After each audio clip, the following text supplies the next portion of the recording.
gaur Guggenheim Fundazioak erabaki zuzen hartu du. Eta behingoz, zentzu komuna nagusitu da.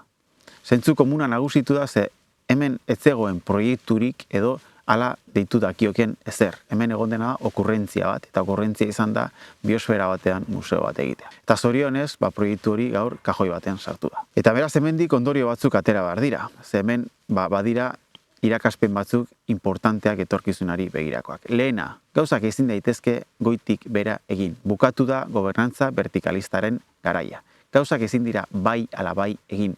Are gutxiago inpaktu hau edo halako inpaktuak izan ditzaketen proiektuak edo azpigiturak. Etorkizun sozioekonomikoari dagozkion auziak jendartearekin batera landu behar dira. Eta gobernantza eredu berri bat garatu behar da, halako eztabaidak jendearekin batera egin ahal izateko. Bigarren, badaude azpigitura batzuk, badaude proiektu batzuk, iraganeko garapen eredu bati erantzuten diotenak. Krisi klimatikoaren testu inguru historikoan bizi gara. Eta beraz, honek ere balio behar du, beste azpigitura batzuk ere auzitan jartzeko.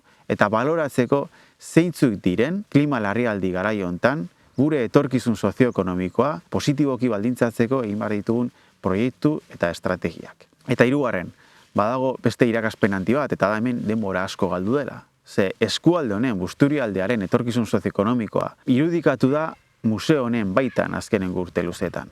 Eta proiekturi kasoi baten sartu delarik, momentu honetan, eskualde honek jarraitzen du garapen estrategia sozioekonomikorik gabe. Denbora asko galdu da eta hor erantzun gizun batzuk ere asumitu beharko lirateke. Eta bukatzeko, uste dugu gatazka honi aterabidea eman dion entzuketa aktiboko prozesu partartzailea esperientzia positiboa dela.